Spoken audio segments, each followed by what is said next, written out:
Do you need to look at it again? No, I mean, I know what he's doing. I mean, Okay. The main thing with him, if you're gonna help him, is in his setup. He needs to get in an athletic position. Again, like you're giving him something heavy. Hogan says throw the medicine ball. Jimmy says throw a shag bag through a window or whatever. He needs to get in his right foot squares, left foot toed out, and be more up, whereas his legs are underneath him more, not behind him. And his knees are pinched in. Right. Just like he's ready to hold something heavy, ready to get to a good athletic position. Ready to be Ben Hogan in a day. What's that? Ready to be Ben Hogan overnight. Yeah, there you go. I mean, well, that will help. I mean, that's he needs to practice like we all do. Keep practicing that.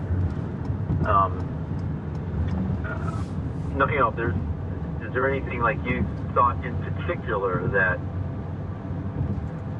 Well, we discussed him the PGA Tour look and the turning up and that kind of thing. Right.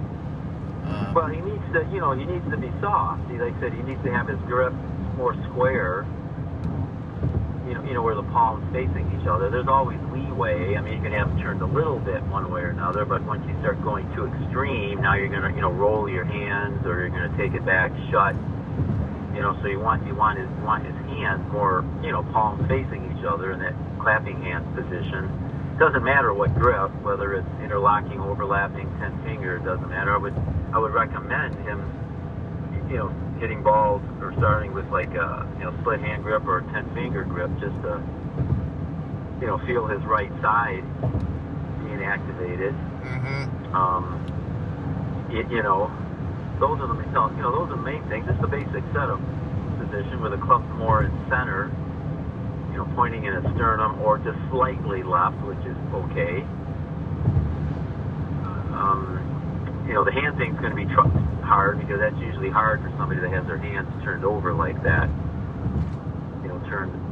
Turned to the right like that. But he's had to practice that, and well, it's probably going to be hard in the sense that the way the ball goes is going to not be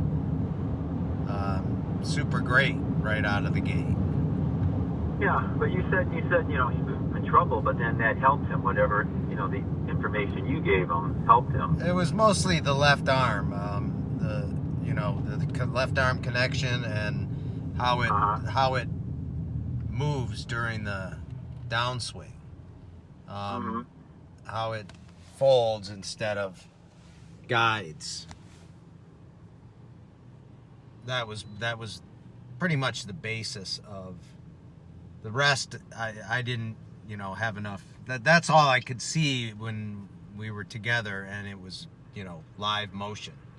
Yeah, and just have him hit balls with some under his left arm.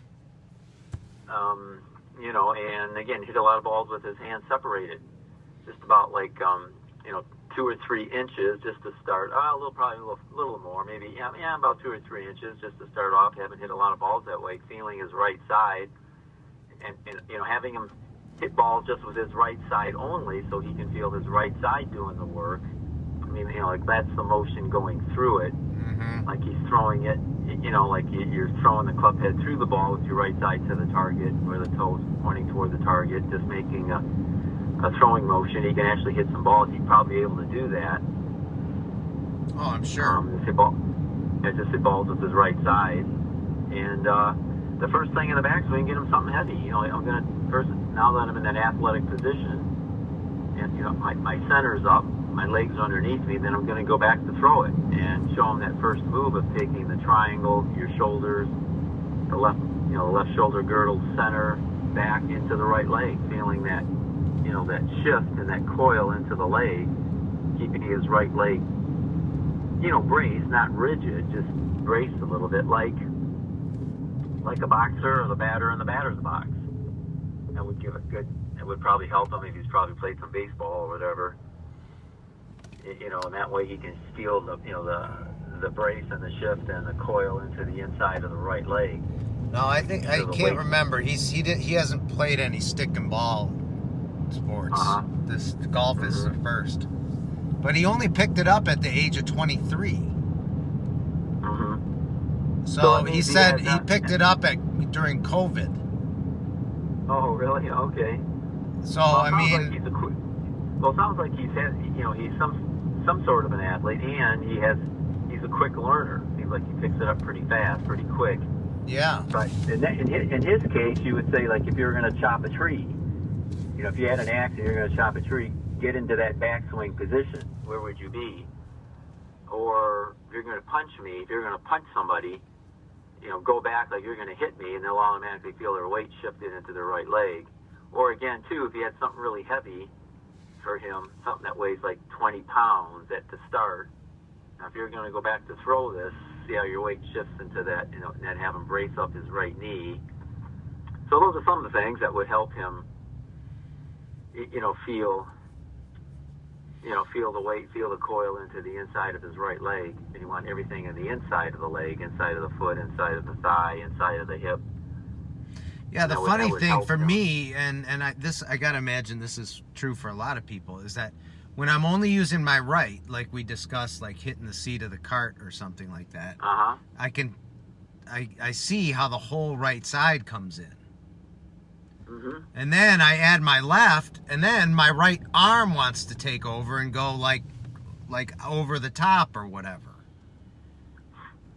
Yeah, when you add your left arm, see, again, it's like a mind association, because we've done it so many times. I mean, when you add your left arm, because it usually creates tension. And again, as soon as you add your left arm, you want to use your arms.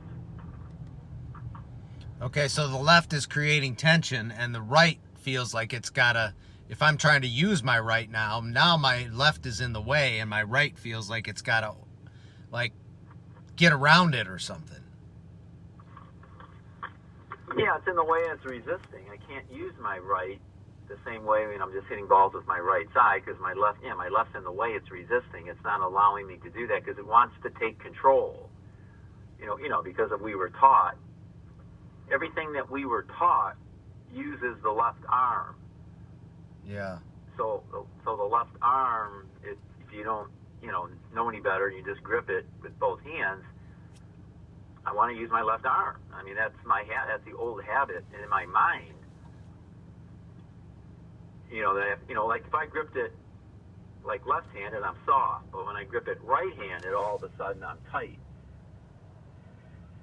or tighter, because I've been using my arms. That's right-handed. Okay, association, power. Use my arm. Use that. Left-handed, you're weak. You're weak, so you have to use your big muscles when you swing like your opposite hand. For most people.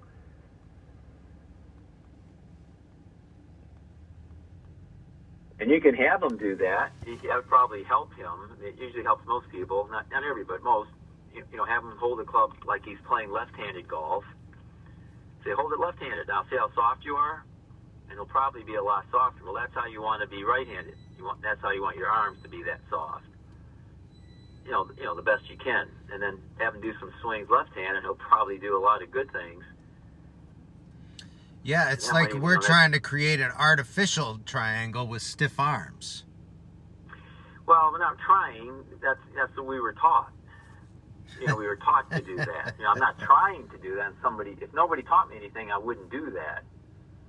But because we were taught whatever resource, however, keep your head still. Well, now I got to use tight arms. Turn. Well, turn. I can turn and not use my arms, but I can't use. I'm just rotating my body. I'm reversing my weight. So when I come down, I have to pull to get that club back to center. I mean, I'd have no power or no direction, just turning around myself. So I have to pull and drag with my left arm to get it back to the ball, to get any power. Well, see, then the thing that perplexes me a little bit is that when I pull, I don't know why I get that, like, crunched up, like I'm pulling my arms around my body. And when in his case, when he pulls, maybe because he's turning, he still looks like he has a triangle there. You know what I'm saying? Going back or coming through? Coming through. Like sometimes I look like my arms are... Yeah, well, he's that's because he's keeping his left arm straight. Ah. Okay, and I'm trying to let mine fold, but I'm not using my right side enough. Right. Yep. Got it. That makes sense. And it looks like everything's staying, basically the same with him. That's because his left arm is straight going back and straight coming through. But it's, ideally you want that. When I set up, if you set up, let's say like you look at Hogan, he's got the triangle. The arm is just slightly bent, the left arm, but it's soft. You really don't want it bent a whole lot, but it's just slightly bent but soft. So when I go back, ideally, if I use my big muscles, that arm stays the same because I'm using my big muscles going back. So it's not getting, like Jimmy says, it's not getting longer or shorter. It stays the same. But for most people, that's a flexibility issue thing. So most people aren't that flexible. So the arm will bend a little bit, going back. Okay. It's, bends like a little bit more, but that's okay because it'll unhinge if you fire your right side because you're really not doing anything with the left per se. You're just using the right. Well, that's okay as long as you don't do what I do, which is leave it soft, but then go beyond the load into the leg. Yeah, and you're, like I said, you have that crunched up look because you're lunging. You're more lunging forward. It's almost the same type of thing. It's just that you're lunging forward, which keeps that crunched up look. Instead of, like you said, properly using the right side, throwing it or releasing it with the right side. But he needs just to soften up, soften his arms, and again, feel like you're.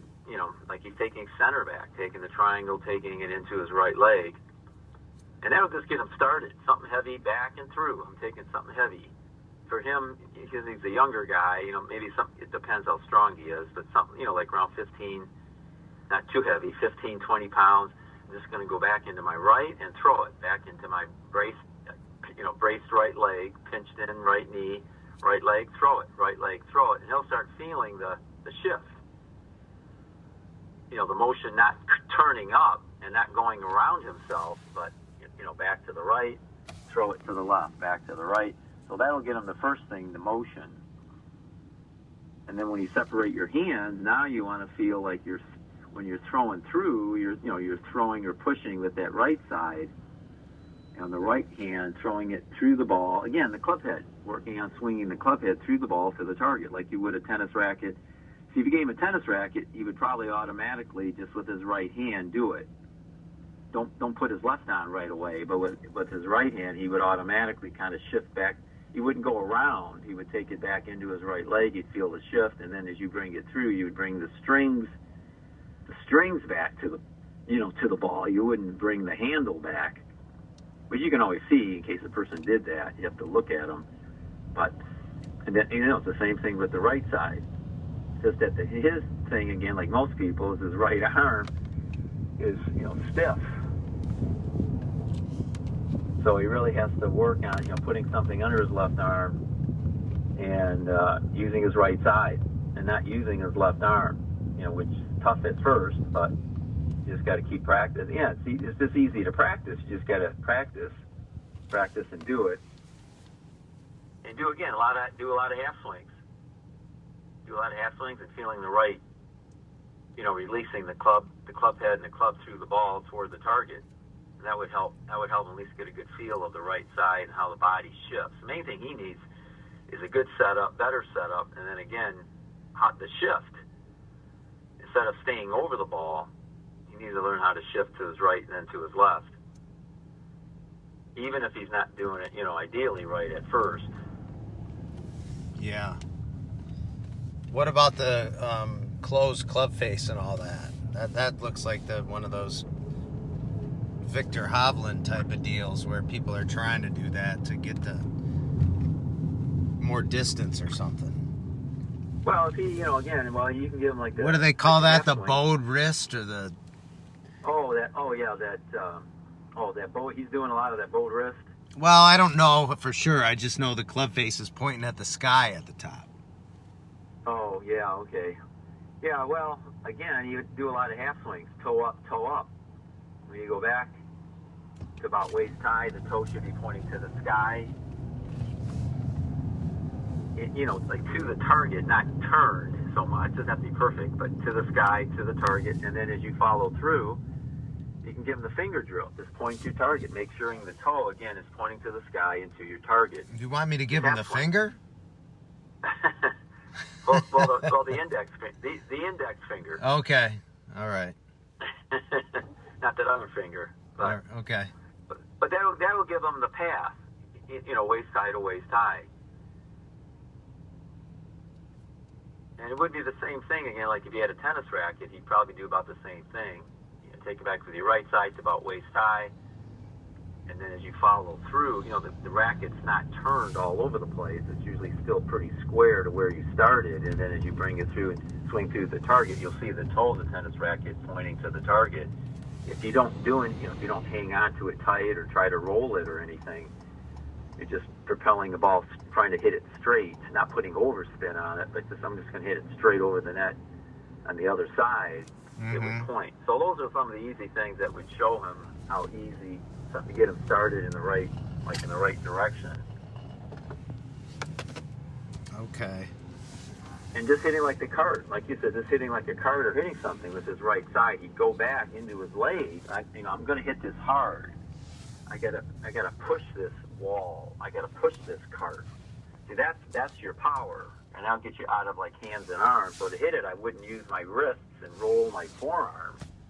But I'd go back, feel straight. You are going inside, but it feels straight going back into my right leg. Then to hit that cart with my right side, I bring my hand, like my palm, my flat, my head, right into the cart. There, now I'm using my right side. So there's no rotating or flipping. So that would really help him get the idea of, the arc.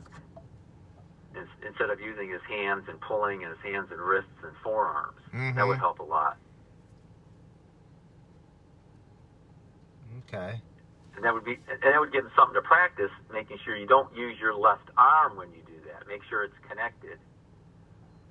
Relatively soft, but if you're in your legs on your setup, like you're holding the medicine ball, your arms will be relatively soft. But that'll just give him the feeling of, the power. Like, wow, I'm going to hit this, wham! I mean, that's where you're getting power. See, and that's where you get your accuracy, because the ball would go straight instead of trying to develop a lot of, hand, wrist, forearm, club head speed. You'll have good power, but you'll be much more consistent. Okay, so on the picture just after impact, I can see the hands flipping on him. Yeah, he's rolling over, right.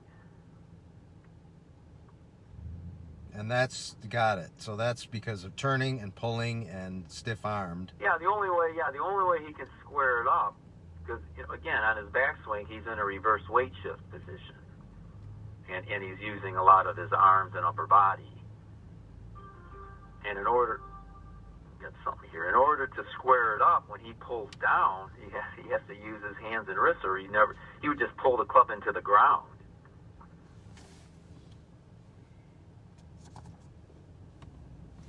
Yeah. Does that make sense, or? Yeah, that does. Right, because I've done that plenty of times. Yeah, well, we just dig it into the ground. We pull. I'm watching right here. Yeah, you can see like when he takes it back. If I can pause this here here we go.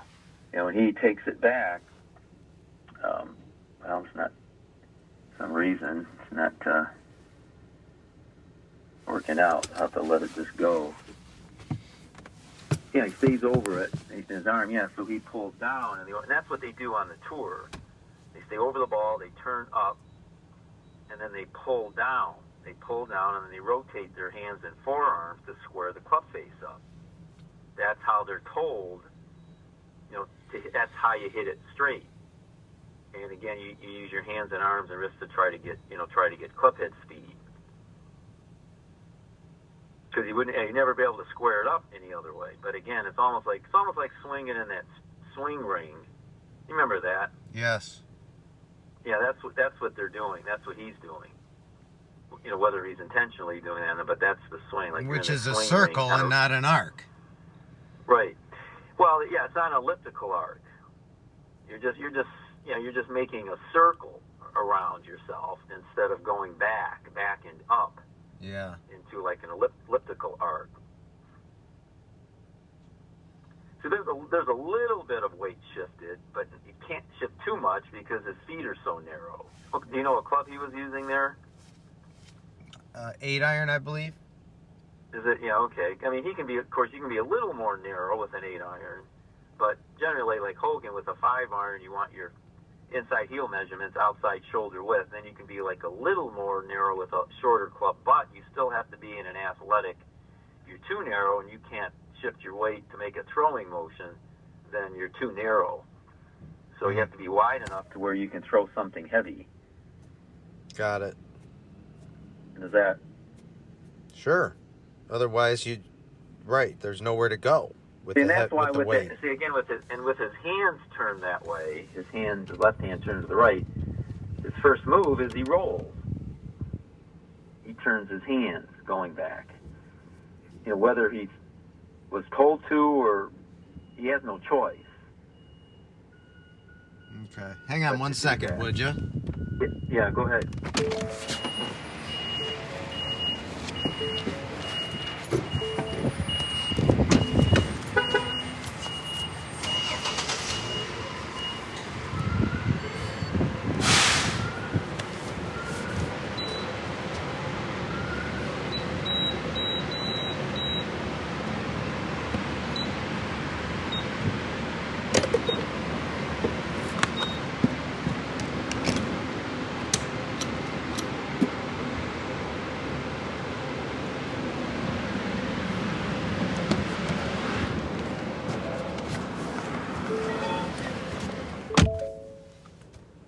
Okay.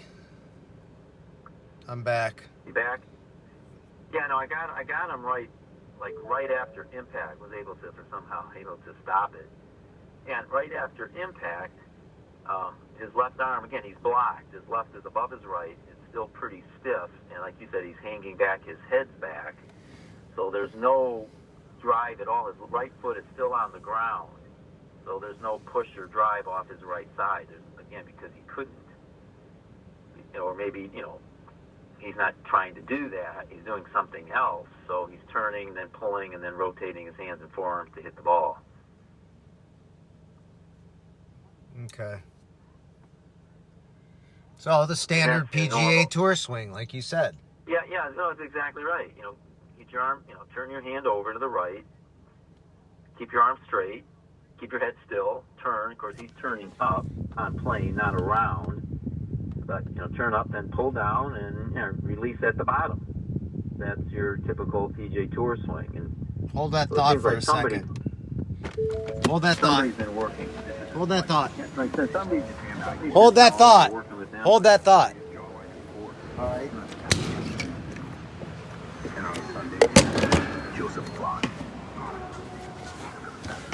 Okay, sorry, I had to get some gas.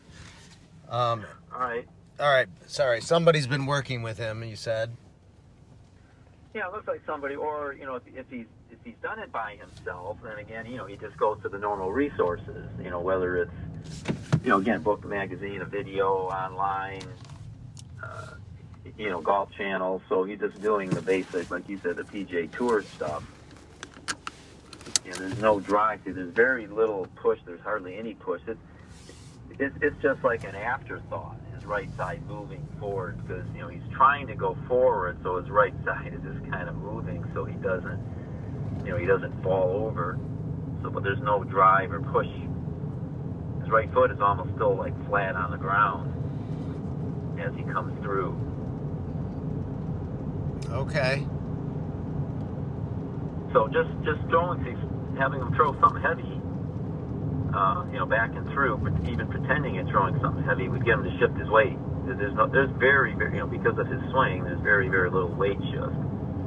So he needs to get the feeling, even if he's swaying a little bit. But if you brace up your right knee, it'll be hard to sway. But again, he needs to get the feeling of, right leg, left leg, go back to the right, throw to the left, go back, throw to the left.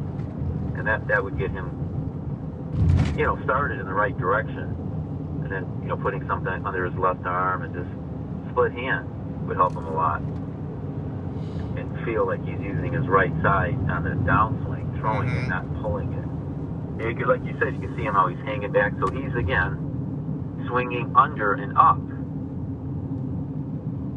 He's swinging up instead of down and through. Yeah. Okay.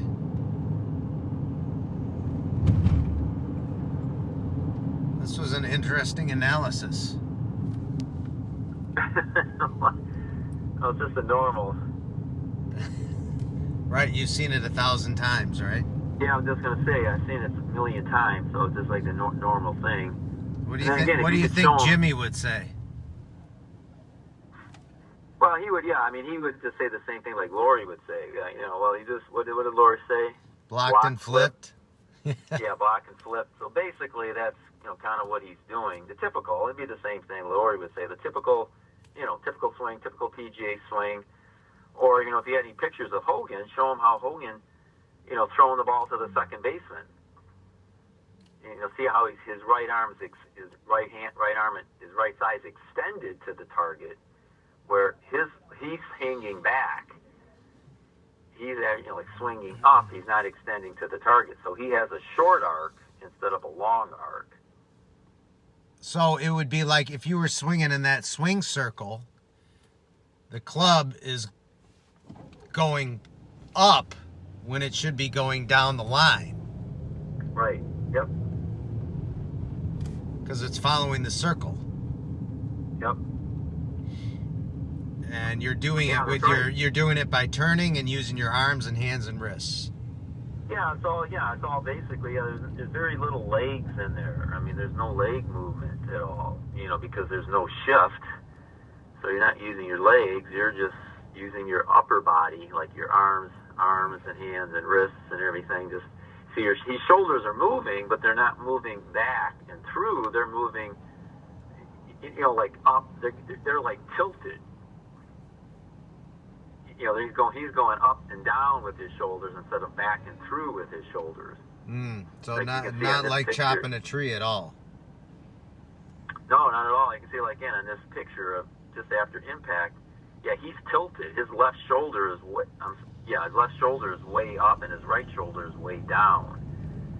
So he's going under the ball instead of staying level through it.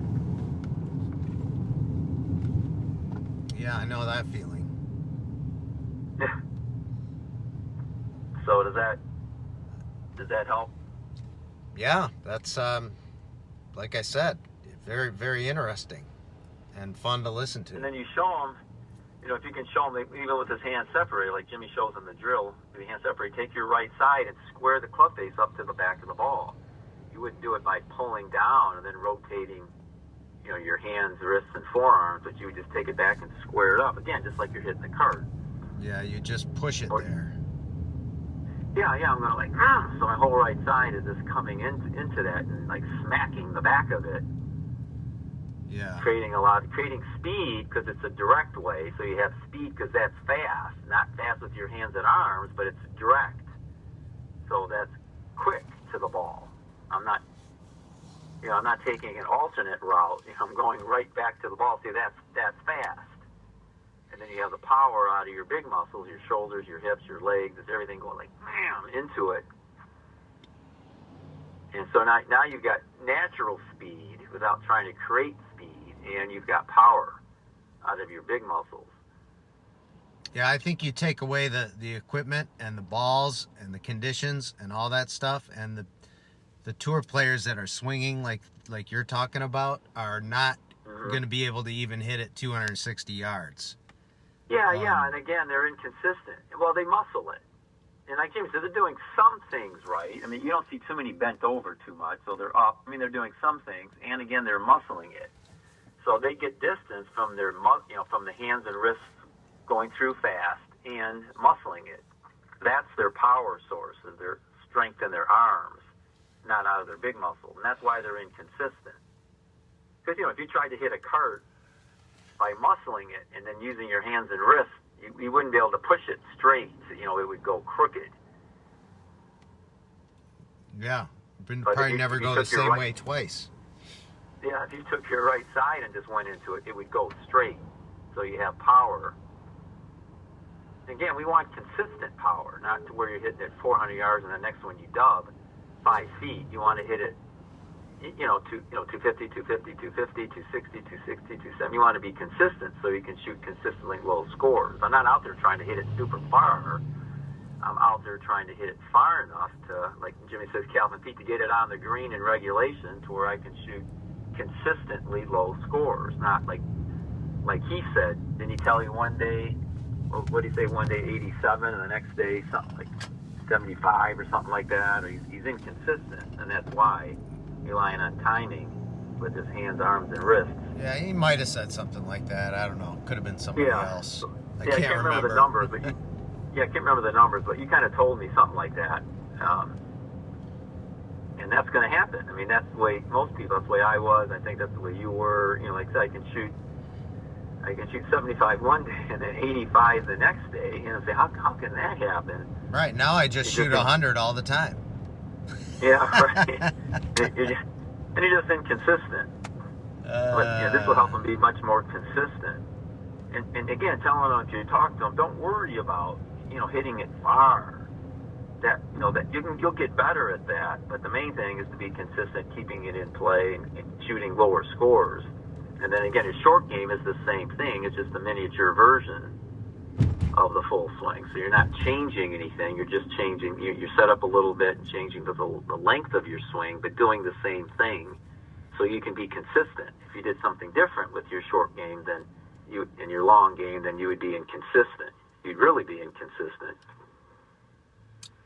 Yeah. Well, plus when I find that when I treat the short game and the long game as the same swing, that the ball seeks the hole by itself almost.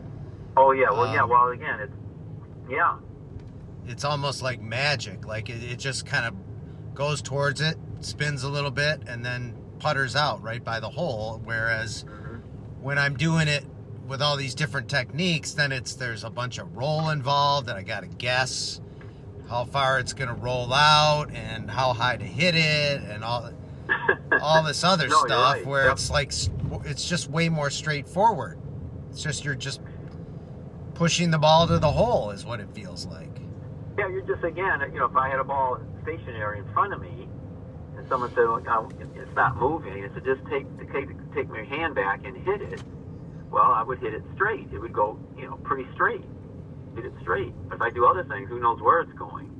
So you're doing the same thing here. You just, my mind's telling my body, I want this to go straight. So how do I do that? Well, when I go back into my right, with my right side or body, or wherever you do it, is I'm going to take the club and swing it through the ball to the target. So it's going to go straight. Yeah. So that would at least help them get in the right, then if you can watch any of Jimmy's videos, kind of help get the lingo and help them get started a little bit too, that would help. Okay. I think we covered a lot of ground. Just the basic stuff. Yeah, I mean, it's basic, but it's not... It's simple, but not necessarily... I don't know if it's that basic. Well, it's just getting to an athletic position like you're holding something heavy. But again, if you were in a batter's box, you would... But again, you'd have to be like an athlete to understand. So he might have to know more, get more information if he hasn't played other sports. But you just brace your knee up, you brace it up, and you take everything back into your leg, and then throw it through, back, swing it through, back, swing it through, swing the head through with your right side through the ball to the target. Again, I bet if you gave him a tennis racket, he wouldn't hold the strings. And his hands would be more square. He wouldn't have his left hand turned to the right holding the tennis racket. So it's just easy stuff to learn. It's a lot different than what I've been doing, but it's natural stuff. Yeah. So he'd be able to pick up on it right away if he did that right away and did it for a while. I mean, that's like always the good news. You're not doing a bunch of crazy, unnatural things. And then if he separated his hands on the club 2 or 3 inches, and you have to look at them, but most people have their hands square. When you separate your hands, you don't turn your hands. That would hurt. So you keep your hands square. Now you just got to bring them together, like I did, which helped. I played golf the whole season with my hands separated. So I separated them at first like about 2.5 inches. Played golf, and then eventually I moved them a little closer. And all of a sudden now maybe 1 inch, half an inch. Start moving them closer to get used to it, and then put them together. But that will get his hands more square. Again, it's going to probably feel real awkward to him. But again, the more you do it, then you get used to it. And again, the more you hit balls with your hands separated, that'll help your grip also. And again, just putting your hands on a tennis racket, your hands would be pretty square. You wouldn't have them. And again, you have to just, okay. But you'll get used to it after a while because it's natural. And the body wants to do it naturally. It doesn't want to do crazy things that hurt. I got to turn my hands over and turn my wrists. I mean, that hurts. But if I just have my hands nice and square and straight, it doesn't hurt. So the body wants to do it the right way. Maybe yours does, but mine doesn't after all that bad training. Yeah, well, that just means you haven't done it enough, or you're fighting it, one or the other. Years and years of bad habits. For certain. All right, well, I got to let you go. All right, well, I hope that helped. I'll let you know. All right, yeah, let me know. Let me know what he says. Yeah, will do. It'll be interesting. It's warming up here a little bit. 55 right now. Oh, you'll be at water's edge before you know it. Yeah, once they open up. Oh. Hopefully. But anyway, yeah, let me know what he says, and tell him to take it slow. Don't try to take a lot of full swings. Do a lot of half swings. Yeah. And that'll help. I'll give him all the advice that I don't take. All right. I'll tell him, take my advice. I'm not using it. Maybe he will. You hear me? Yeah. I said, I'll tell him, take my advice. I'm not using it.